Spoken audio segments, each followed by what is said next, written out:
눈 깜짝할 사이에 어느덧 5월 마지막 날이 되었습니다. 2025년이 시작된 지 몇 달 지나지 않은 것 같은데 눈 깜짝할 사이에 이 전반기 마지막 달인 6월 달을 바라보고 있습니다. 한참 모내기로 여기저기 분주한 모습이 보이고 또 얼마 안 있으면 이 벼가 노랗게 물들어 추수할 때가 금세 다가오겠죠. 개인적으로는 새로운 환경에서 또 정신없이 지내다 보니 이 시간이 참 빨리 흘러갔습니다. 우리는 한 해가 새롭게 시작되거나 이 새로운 환경을 맞이하게 되면 새로운 결심을 합니다. 저 역시 그랬습니다. 처음에 가졌던 마음, 즉 초심을 잃지 않기 위해 다짐하고 또 다짐하는 것입니다. 이 초심을 잃는 것만큼 안타까운 일이 또 없기 때문이죠. 그래서 하나님께서는 이 처음에 가졌던 뜨거운 마음, 처음에 가졌던 사랑을 버린 이 에베소 교회를 책망하셨습니다. 그러나 너를 책망할 것이 있나니 너의 처음 사랑을 버렸느니라. 그런데 이렇게 처음 가졌던 마음을 잃는 것만큼 또 안타까운 일이 있는데 그것이 무엇인지 아십니까? 우리의 마음에 변화가 전혀 일어나지 않는다는 것입니다. 지금까지 말씀 보고 기도하고 또 교회에 열심히 나오고 밖에서는 선교하면서 그리스도의 삶을 실천한다고는 하지만 우리의 마음과 품성과 생각은 여전히 제자리 걸음을 하고는 있지 않은지 되돌아보게 됩니다. 말씀을 보고 기도를 하고 또 교회에 나와도 우리의 모습은 옛 모습 그대로인 것입니다. 매일 질문에도 부족한 우리는 그리스도를 닮았는가? 라는 질문에 저 역시 고개를 자신 있게 들 수가 없습니다. 우리는 언제쯤 그리스도를 닮을 수 있을까요?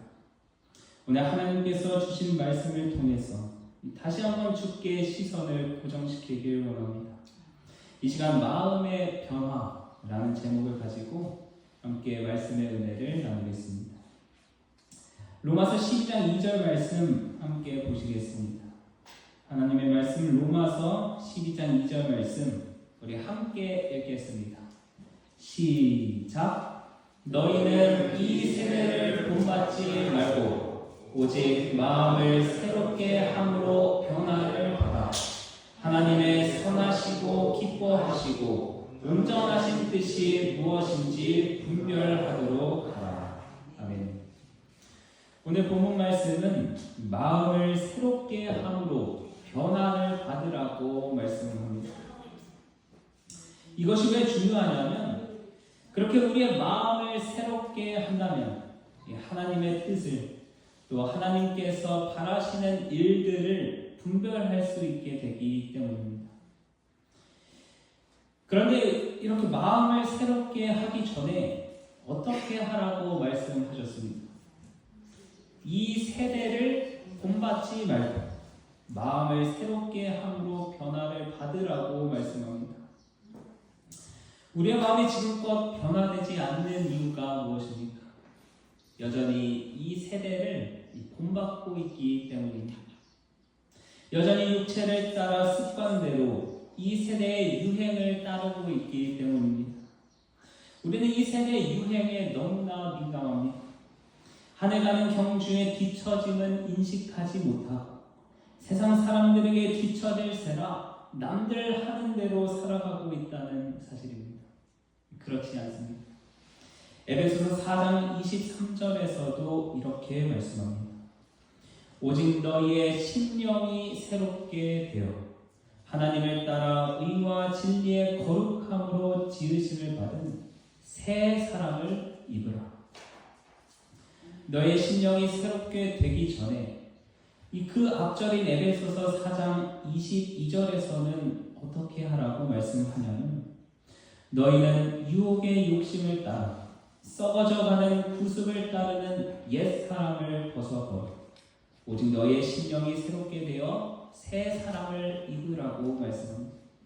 썩어져가는 구습을 따르는 옛 사람을 벗어라. 우리의 심령이 새롭게 되기 위해서는 이 세대의 유행에 민감해져야 하는 것이 아니라 이 썩어져가는 나의 상태에 대해서 민감해져야 합니다. 그런데 우리의 현 상태는 어떻습니까? 내가 썩어져 가는 줄도 모르고 살아가고 있습니다. 여기서 옛 사람을 버리라는 말은 옛 행동과 습관뿐만 아니라 우리의 모든 행동의 근원인 이 마음과 본성 자체를 벗어버리라는 것을 의미합니다. 마음과 본성 자체를 벗는 옛 사람을 벗어버리는 이것이 어떻게 가능하겠습니까? 성경에서는 다음과 같이 말씀합니다. 로마서 6장 6절로 7절 말씀 우리 함께 읽겠습니다. 시작! 우리가 알거니와 우리의 옛 사람이 예수와 함께 십자가에 못 박힌 것은 죄의 몸이 죽어 다시는 우리가 죄에서 종노릇하지 아니하려 함이니 이는 죽은 자가 죄에서 벗어나 의롭다 하심을 얻었음이라. 아멘. 결국 모든 답은 그리스도께 있습니다. 우리의 마음이 지금껏 변화되지 않는 이유는 옛사람을 예수와 함께 십자가에 못 박지 않았기 때문입니다. 즉 내 마음의 옛사람은 그대로 있고 그리스도는 존재하지 않는다는 것입니다. 여전히 죄에서 종노릇하면서 살아가는 이유는 우리의 시선이 그리스도께 고정되어 있지 않기 때문인 것입니다. 하나님의 품성을 명상할 때 우리 마음은 사랑에 이끌리게 되고 우리가 사랑하는 분과 같이 되려는 소망이 일깨워지고 바라봄으로 변화함을 입게 된다. 그리스도께서 마음 가운데 거하실 때 모든 본성이 변화된다. 더럽히는 모든 것은 영혼의 성전에서 버려지게 된다.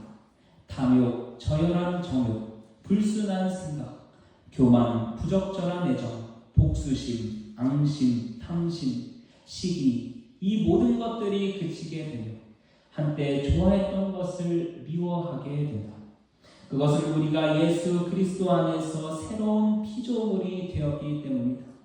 그리스도의 정신과 사랑은 마음을 녹여주며 영혼을 정복하며 생각과 소망을 하나님과 하늘로 가져다 준다.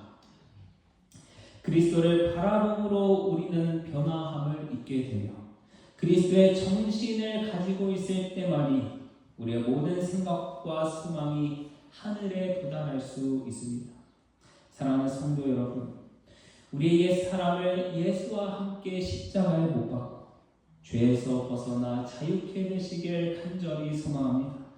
그리스도를 날마다 바라봄으로 변화함을 입게 되길 간절히 바랍니다. 우리는 때때로 함께 지내는 사람들의 변화를 기대합니다. 내 남편, 아내, 자녀, 그리고 교회의 성도들까지. 그런데 내 뜻대로 잘 변화가 됩니까? 잘 변화되지 않습니다. 우리가 진정 누군가의 변화를 바란다. 이 사람은 어떻게 하면 그리스도를 닮은 사람으로 변화시킬 수 있을까 고민하는 것이 먼저가 아니라 내가 먼저 변화가 되어야 합니다. 내가 먼저 변화되지 않으면서 누구를 변화시키겠습니까? 내가 먼저 주님 앞에 무릎 꿇지 않고 내가 먼저 그리스도를 찾지도 않으면서 내가 먼저 그리스도를 닮지 못하면서 누구를 변화시킬 수 있겠습니까? 사랑하는 성도 여러분, 하나님께서 우리 각 개인을 하나님의 백성으로 불러주신 이유가 분명합니다. 나를 먼저 변화시키기 위함입니다. 내가 먼저 변해야 가정이 변하고 또 교회가 변하는 것입니다.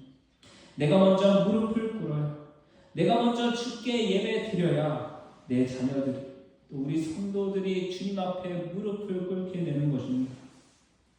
19세기 러시아를 대표하는 작가 톨스토이는 이렇게 말합니다. 모두가 세상을 변화시키려고 생각하지만 정작 스스로 변하겠다고 생각하는 사람은 없다. 성도 여러분, 내가 먼저 변해야 합니다.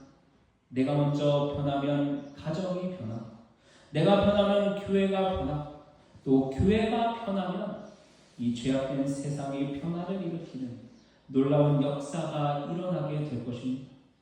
그러나 세상은 늘 이렇게 말합니다. 사람 쉽게 안 변한다. 맞는 말입니까?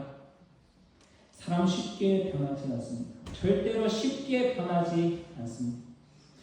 예수께서는 천국에서 누가 크냐는 제자들의 질문에 이렇게 말씀하셨습니다. 너희가 돌이켜 어린 아이들과 같이 되지 아니하면 결단코 천국에 들어가지 못하리라. 변화를 받아들인다는 것은 결코 쉬운 일이 아닙니다. 이미 때묻은 순수성이 어린아이와 같은 순수함을 지닌다는 것은 불가능에 가까워 보입니다. 이미 죄를 아는 내가 죄 없이 살아가는 것, 여전히 자아가 살아있는 내가 하나님의 명령을 따른다는 것은 너무나 어려운 일입니다. 그러나 예수님께서는 분명히 말씀하십니다. 너희가 돌이켜 어린 아이들과 같이 되지 아니하면 결단코 천국에 들어가지 못하리라. 여기서 돌이킨다는 말을 이 성경 주석에서는 다음과 같이 설명합니다. 돌아서 혹은 돌아가다 라는 의미이며 따라서 진행하고 있는 행동의 경로에서 그 사람의 마음을 바꾸는 것을 말합니다. 만약 그들이 예수가 이 땅에 오셔서 걸어갔던 길을 따르기로 방향을 바꾸지 않으면 그들의 모든 욕망은 악한 자들의 것과 점차로 동일하게 될 것이다. 영감의 글에서도 다음과 같이 설명합니다. 예수의 제자들은 그리스도와 나라의 성질에 대해서 교훈을 받는 것으로 넉넉지 아니하였다. 그들에게 필요한 것은 그 나라의 원칙에 그들을 일치시켜줄 마음의 변화였다. 예수께서는 어린아이를 부르시고 그를 제자들 가운데 세우신 후 그 어린이를 자기 팔로 친히 안으시면서 너희가 돌이켜 어린아이들과 같이 되지 아니하면 결단코 천국에 들어가지 못하리라고 말씀하셨다. 어린아이와 같은 단순함, 자기 부족, 신뢰하는 사랑은 하늘이 가치 있게 여기는 속성들이다. 이 속성들이 진정한 위대함의 특성들이다.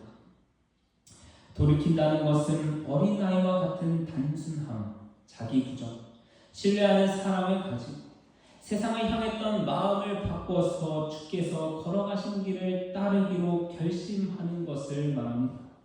변화를 진정 받아들이기 원하는 자는 내가 걸어가던 길의 경로를 바꿔야 한다는 것입니다. 이것은 즉 내가 사랑하는 무언가를 포기해야 하는 상황이 반드시 찾아온다는 것입니다. 지금까지 우리의 마음과 품성의 변화가 일어나지 않는 이유, 여전히 세상을 곁에 두고 사랑하고 있기 때문입니다. 사랑하는 성도 여러분, 우리는 이 세상에 살지만 세상에서 구별되어 완전히 돌아서야 합니다. 우리의 삶의 일부를 바꾸는 것이 아니라 완전히 바뀌어야 합니다. 단정치 못한 생각에 바쳤던 마음은 변화되어야 한다. 생각은 하나님께 집중되어야 한다. 지금은 육신적인 마음의 본성적인 경향들을 극복하기 위하여 열렬한 노력을 기울여야 할 때이다. 성도 여러분, 변화되지 않는 나, 이 변화되지 않는 가정, 변화되지 않는 교회에서 희망을 찾기는 어렵습니다. 마음을 바꾸지 않으면, 예수께서 걸어가신 길을 따르고자 방향을 바꾸지 않으면 우리의 삶의 변화란 일어날 수가 없습니다. 그러나 반드시 기억해야 할 중요한 사실은 우리의 마음은 스스로도 바꿀 수 없다는 사실입니다. 우리의 결단에 누가 함께 하셔야 가능한 일입니까? 네, 바로 성령 하나님께서 함께 하셔야만 가능한 일입니다. 선지자는 로마서 12장 2절 말씀을 다음과 같이 주석합니다. 타락한 사람은 마음을 새롭게 함으로 변화를 받아 하나님의 선하시고 기뻐하시고 온전하신 뜻이 무엇인가를 입증할 수가 있다. 그가 어떻게 그것을 입증할 수 있다는 말인가? 하나님의 성령께서 그의 마음과 정신과 감정과 인격을 점령함으로써 그 일을 할 수가 있다. 어디에서 그 변화가 드러나는가? 성령께서는 인간의 품성에 실제적으로 역사하셔서 그 결과가 가시적으로 나타나게 한다. 열매를 맺는다. 그를 두르고 있는 죄들을 이기고 마음에는 악한 생각들을 용납하지 않으며 영혼의 전에서 악한 습관들을 말끔히 씻어낸다. 악한 쪽으로 치우친 성향들은 옳은 방향으로 돌이킨다. 나쁜 성격들과 감정들은 변하여 새로운 행동 원칙이 생기고 품성은 새 표준을 갖게 된다. 이제 그리스도인이라는 나무에는 거룩한 기질들과 성화된 감정이라는 열매가 열린다. 온전한 변화가 일어난다. 이것이 누가 하시는 일이다? 성령께서 하시는 일이다. 우리는 성령께서 하시는 일이 무엇인지 분명히 알아야 합니다. 그분께서 우리의 마음과 정신과 감정과 인격을 점령하실 수 있도록 성령을 매 순간 구해야 하는 것입니다. 성령께서는 그리스도인이라는 나무에 거룩한 기질들과 성화된 감정이라는 열매를 열리게 하실 것이라고 말씀하셨습니다. 그렇다면 우리의 노력은 무엇이겠습니까? 우리는 어떻게 해야 하겠습니까? 선지자는 이어서 이렇게 말씀합니다. 우리가 경험으로 아는 바는 우리 자신의 인간적인 힘과 결심과 의는 아무 쓸모가 없다는 것이다. 그러면 우리는 우리의 단순한 노력을 포기해야 한단 말인가? 아니다. 비록 우리의 경험은 이 일을 우리 스스로의 힘으로는 할 수가 없다는 것을 증명하고 있기는 하지만 우리의 도움은 우리를 위하여 그 일을 할 능력이 되시는 그분에게 있다. 그러나 우리가 하나님의 도우심을 받을 수 있는 유일한 길은 우리 자신을 전적으로 그분의 손에 맡기고 우리를 위하여 일하시는 그분을 온전히 신뢰하는 것이다. 우리가 믿음으로 그분을 붙들 때 그분이 그 일을 하신다. 신자는 단지 신뢰할 수 있을 뿐이다. 우리가 그분을 신뢰하고 그분의 뜻을 행할 때에 하나님이 일하시면 우리도 일할 수 있다. 하나님이 일하시면 우리도 일할 수 있다. 성령 하나님께서 내 안에 일하시면 우리도 변화될 수 있다는 것입니다. 사랑하는 성도 여러분, 사람 쉽게 변하지 않습니다. 당연한 말입니다. 우리는 스스로 절대로 변화될 수 없는 사람임을 기억하셔야 합니다. 우리의 마음을 변화시킬 성령님께 전적으로 마음을 굴복하는 저와 여러분이 되시길 간절히 바랍니다. 이 세상에서 가장 큰 변화를 받아들이신 분은 당연 예수 그리스도이십니다. 가장 큰 변화는 바로 이 하나님께서 하나님의 아들 예수께서 인간이 되신 사건입니다. 아들을 낳으니 이름을 예수라 하라. 이는 그가 자기 백성을 저희 죄에서 구원할 자이시니라 합니다. 하나님의 아들은 이 땅에 태어날 때부터 예수라는 이름을 가지고 즉 자기 백성을 죄에서 구원할 자로 태어나셨습니다. 예수님의 존재의 이유가 우리의 죄를 해결하시기 위함이었습니다. 그분의 존재 이유 자체가 십자가에 달려 돌아가시기 위함이었습니다. 우리를 구원하기 위해서 신이 인간이 되는 엄청난 변화를 받아들이신 것입니다. 그 변화는 때때로 예수께서도 받아들이기 힘든 일이었습니다. 아버지가 만일 아버지의 뜻이거든 이 잔을 내게서 옮기시옵소서. 그런데 예수께서는 어떻게 하셨습니까? 그러나 내 원대로 마옵시고 아버지의 원대로 되기를 원하나이다 라고 말씀하시고는 모든 뜻을 하나님께 맡기시고 그 변화를 받아들이셨습니다. 죽지 않아도 될 하나님의 아들이 인간을 위해 인간이 되는 변화를 받아들이시고 십자가에 달려 돌아가셨습니다. 변화를 받아들이신 예수 그리스도를 통해서 저와 여러분이 구원을 받게 된 것입니다.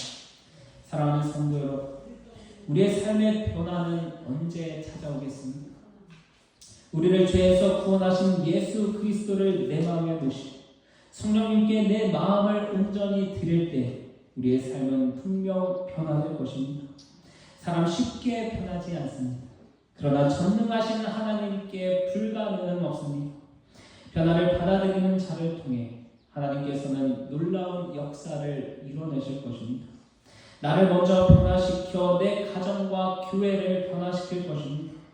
성령 안에서 변화되고 그 변화를 받아들이는 저와 여러분이 되시길 간절히 바랍니다. 보라, 내가 너희에게 비밀을 말하노니 우리가 다 천자일 것이 아니라 마지막 나팔의 순식간에 호련히 다 변화되리니 나팔 소리가 나매 죽은 자들이 썩지 아니할 것으로 다시 살고 우리도 변화하리라. 이제는 주께서 걸어가신 길을 온전히 따라가겠다. 우리의 마음을 변화시켜서 예수님이 재림하시는 날 이 변화된 모습으로 주님을 맞이하게 되시길 간절히 바랍니다. 그 영광의 날에 이곳에 모인 모든 성도님들이 변화된 모습으로 함께 참여하시길 간절히 바라면서 말씀을 마치겠습니다.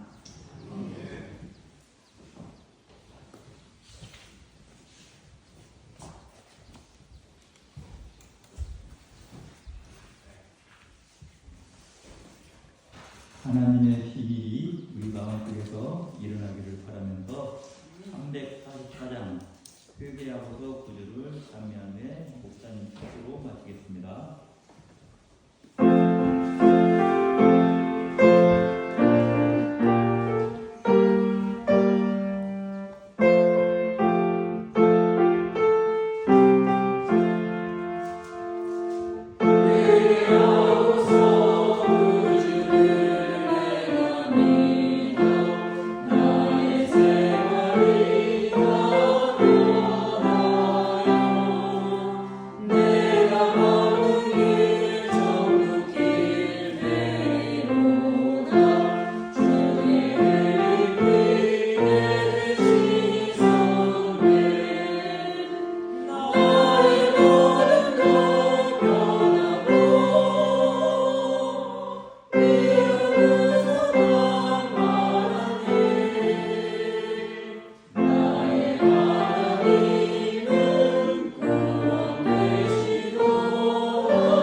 하늘에 계신 하나님 아버지, 저의 연약한 영이 주 안에서 변화되기를 간절히 원합니다. 창조의 기념일인 이 안식일에 저의 몸과 마음을 주의 품성으로 다시 창조하여 주셔서 변화된 마음으로 주님께 영광을 돌리며 살아가게 하여 주시옵소서. 저의 변화된 모습으로 가족과 성도와 이웃들에게 기쁨이 되게 하시고 저희의 변화된 모습을 통하여 주를 알지 못하는 많은 영혼들이 주를 바라볼 수 있도록 인도하여 주시옵소서. 예수님의 이름으로 간절히 기도합니다.